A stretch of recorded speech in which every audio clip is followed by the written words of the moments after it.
Okay mga kababayan, Chris Ulo po at welcome po rito sa ating YouTube channel. Okay mga kababayan, pag-usapan ho natin itong si Attorney Claire Castro, yung bagong appoint ho ni Pangulong Bongbong, Undersecretary ho dyan sa PCSO. At ito hong dating ano ba ito ni Digong? dating ano ba pwede rito? Dating ano ni Digong? Kanyang tauhan or dating niyang inappoint. Mga kababayan. Ito, pag-usapan ho natin itong si Mocha Uzon. Okay. Ito mga kababayan, meron hong issue ngayon na kung saan ito hong si Mocha Uzon ay nag-react ho dito kay Attorney Claire Castro kung bakit daw inappoint ni Pangulong Bongbong Marcos etong si Attorney Claire Castro bilang Undersecretary ho ng PCSO. Basahin natin ito mga kababayan dito sa report ho, ha? Galing ho ito kay Sir Benji Contreras Basahin natin ha. Yung isang DD sheet na ampalaya minaliit ni Attorney Claire Castro, si Mocha Uzon. Bakit daw nag-appoint si PBBM ng Undersecretary ng PCSO na isang vlogger lang? Aba! Hello? Question mark. Wala pa siya, ang bitter na vlogger not Mocha, sa kalingkingan ni Undersecretary Castro dahil siya ay isang abogado. Siya, ano ba natapos niya? Remember sa panahon ni Digong, inappoint niya ang isang sexy bold dancer bilang ASEC sa PCOO. Ayun mga kababayan, minaliit ho ni Mocha Uzon ito hong si Undersecretary ho ng PCO na si Attorney Claire Castro. Nito ni Mocha Uzon. Ang sabi ano daw, vlogger lang daw. Alam niyo mga kababayan, ito si Mocha Uzon naging Undersecretary ho ng PCOO at nawala ho dyan, naging di ko alam kung ano nauna, pero naging secretary rin ho, naging head rin ho siya ng OWA. Alam niyo naman yung OWA, especially yung mga OFW. Naging secretary rin ho siya. Sino ba ang nakakatawa na inappoint ng presidente? Yung i-appoint ni Pangulong Bongbong Marcos na Undersecretary ng PCO, itong si Attorney Claire Castro, na kung saan hindi lang ho basta YouTuber, vlogger, isa hong attorney ho ito, abogado.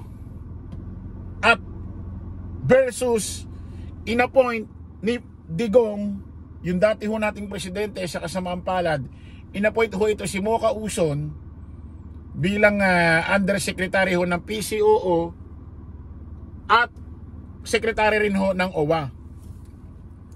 Unang-una, alam mo Mocha, unang-una bago maliitin si Attorney Claire Castro, putik, tignan mo muna yung sarili mo. Tignan mo muna yung sarili mo. Nagtataka ako sa grupong to. Tulad nila Digong, tulad ng mga DD shit, ang hilig nilang batikusin ang administrasyong Marcos na kung saan hindi nila inaalala yung mga nangyari nung nakaraan. Mga nangyari kasi yung mga sinasabi ho nila nagbubumirang lang ho sa kanila. Bakit ko nasabi? Tingnan niyo, minamalit ho ni Mocha Uzon itong si Attorney Claire Castro. Bakit daw inappoint ni Pangulong Bongbong bilang Undersecretary ng PCO? Isang vlogger lamang or YouTuber lamang. Siya, ano ba dati si Mocha? Ano ba ang karakter mo? Ano ba ang tingin ng tao sa'yo dati? Ano ba ginagawa mo dati bago ka nakilala ng mga DD shit? Remember mo yung ginawa mo? Yung ginawa mo doon sa studio o radio station na pinag-uusan ni DJ mo. Naalala mo si DJ mo? DJ mo Twister yata yun, kung saan sikat na sikat dati. Ano ginawa niyo doon sa booth? Di ba yung cookie mo, pinahawakan mo kay DJ mo, at yung cookie mo pinahawakan mo doon sa doktor. Isipin mo, pinahawakan mo doon sa kay DJ mo, doon sa isang DJ ng radio station. Tapos pinahawakan mo doon sa isang doktor. Dalawa pa nga yung hinawakan niya. Ay, pakinggan nyo ha. Pakinggan nyo, eto. Pero hindi na ho natin papakita yung video kasi yung video ho, mga kababayan, masyado hong maselan. Para insultihin mo si Attorney Claire Castro na inappoint ng presidente sa PCO bilang undersecretary dahil vlogger lang. Tapos, putik ikaw, nung inappoint ka ni Digong sa undersecretary ng PCO, tapos ginawa kang secretary ng OWA, putik, ano ba ang karakter mo nun? Ha? Ano ba ang karakter mo nun? Pakinggan nyo. For the call, Monique, and we appreciate you downloading our show. Welcome, excellent job tonight. Are we saying goodbye? Yes, we are. Where's my goodbye kiss? Later. I'll kiss you later. She's going over. There she goes. Don't even. There, I haven't seen Mo molested things. Did I punch you? Sorry. Did you Accidentally touched my boob. I don't think that was an accident. So I accidentally stuck my fist in your vagina is what I'm going to accidentally do. Can you say that again? No. Wait, Mo, so before I say goodbye, syempre, I want to remind all the boyfriends to examine their girlfriend's boobs for lumps. Yeah. To prevent breast cancer. And doctor, since you're a doctor, can you perform breast exam on me before I go? Just to make sure there are no lumps. You're a doctor. You're such a fat dad. Do it. You're a doctor. You're a doctor. Like you see naked people all the time. Come over Don't do here. your job. You're a doctor, doc. Yeah, we're running out of time. Sige Quickly. na, doc. You're a doctor. Right, doc. Wait. Take off the shirt and do it. Get. Mocha, can you take the We shirt should off? start from the nipple. Wait. Sige na, doc, kasi. Rinig nyo? Mocha. Squeeze it, doc. I'm so horny right now. Can you do the shirt off? Pinapahawakan pa yung pangalawa niyang cookie. You're a doctor, so there's Cookie na mo ka doon sa doktor. Doc, can you do...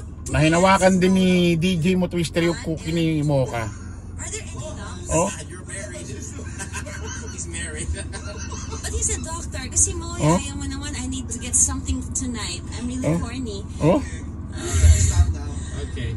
While I'm doing this, let me promote next week. Can you examine Mocha? You're a medical student before. Ayan na, stop na ho natin kasi masyadong malaswa. Ato, nagtataka ko mga kababayan, saan kaya kumukuha ng lakas ng loob etong mga ito para, alam niyo yan, para bumatikos sa ngayong mismong administrasyon, especially dito sa inappoint ni Pangulong Bongbong na si Attorney Claire Castro, na kung saan isipin nyo, bumubumirang lang ho yung mga pamimintas nila sa iba sa kanila. Kaya nga sabi ko, bago kayo mamintas, isipin nyo muna yung mga nangyari dati. Na ako'y naniniwala, alam ko, opinion ko, na mas malalaho yung nagdaang administrasyon kesa ho rito sa administrasyong Marcos. Yung sinasabi nilang grabe rito, grabe ang administrasyong Marcos.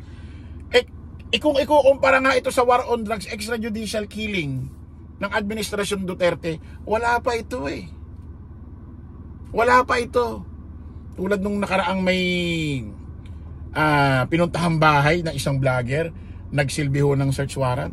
Kung sa iba-iba yun, baka sa administrasyon ni Duterte, baka tinanam na ng droga yun. O ano lang ang reklamo niya, gadget niya. O kesyo ginanyan, kesyo ginanito.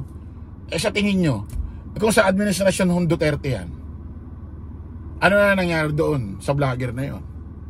Kita mo nga yung Kian de los Santos, bibili lang ho ng yelo sa labas dahil nagdi-dinner sila. Ano nangyari? Kinuha mga pulis, walang search warrant, wala ring warrant of arrest, wala lahat. O binaril, pinatay. So, Mocha, bago mo maliitin si Attorney Claire Castro dahil bakit inappoint ni Pangulong Bongbong ang isang vlogger lamang, sabi mo, ng undersecretary ng PCSO, tignan mo muna, magbalik tanaw ka muna doon sa mga alam mo yun, yung character mo, yung future mo dati.